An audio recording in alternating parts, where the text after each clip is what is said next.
তাওয়াক্কুলের পরিচয় দেওয়ার আগে তাওয়াক্কুলের যে প্রচলিত ভুল ব্যাখ্যা আছে তা স্পষ্ট করা জরুরি।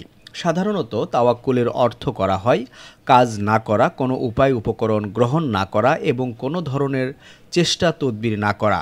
তাওয়াক্কুলের এসব অর্থ একেবারেই ভুল এবং চরম পর্যায়ের ভ্রান্তি।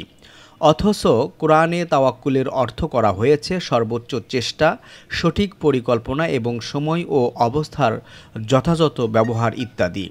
মূলত তাওয়াক্কুল হলো আসমান ও জমিনের আপদ থেকে রক্ষার মাধ্যম, সেই সাথে আল্লাহ তাআলার রাজত্ব ও ক্ষমতা, খাজানা ও ধন ভাণ্ডারের উপরে আস্থা রাখা।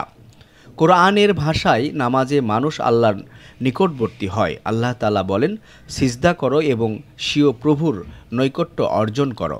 সূরা আলাক। দেখুন, নামাজ হলো আল্লাহর নিকটবর্তী হওয়ার সময়। তখনও আল্লাহ তাআলা শুধু মৌখিক ভরসা করার পরিবর্তে উপায় উপকরণ গ্রহণের নির্দেশ দিয়েছেন।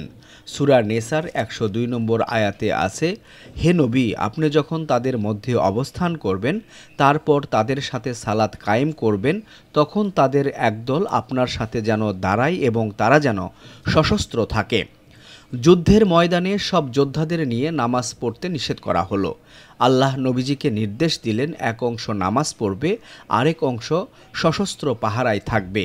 অথচ এই নামাজই কিন্তু আল্লাহর নিকটবর্তী হওয়ার সময়। তবুও আল্লাহ বিপদ থেকে বাঁচতে নবীকে উপায় উপকরণ গ্রহণের নির্দেশ দিলেন।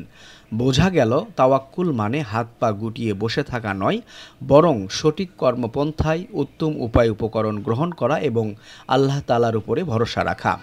ইবনে আব্বাস রাদিয়াল্লাহু থেকে বর্ণিত, তিনি বলেন, লোকজন হজ করত কিন্তু সাথে পাথেয় নিয়ে আসতো না। আবু মাসউদ বলেন, ইয়েমেনের কতিপয় লোক হজে যেত কিন্তু সাথে পাথেয় আনত না এবং তারা বলতো যে আমরা আল্লাহর উপর তাওয়াক্কুল করেছি, অথচ মক্কায় পৌঁছার পর তারা ভিক্ষা করত। ফলে মহান আল্লাহ অবতীর্ণ করলেন, তোমরা হজে সফরের সাথে পাথেয় নিয়ে যাবে, আর জেনে রেখো তাকওয়াই হলো উত্তম পাথেয়।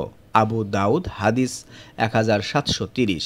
সারমর্ম বোঝা গেল, পৃথিবীতে যে কোনো কাজে উপায় উপকরণ গ্রহণ করা তাকওয়ার পরিপন্থী নয়, বরং আল্লাহ দেয়া আসবাব গ্রহণ করতে এবং কাজটি পরিপূর্ণতা দেওয়ার ক্ষমতা আল্লাহর হাতে, এই কথা বিশ্বাস করা, এর নামই তাওয়াক্কুল।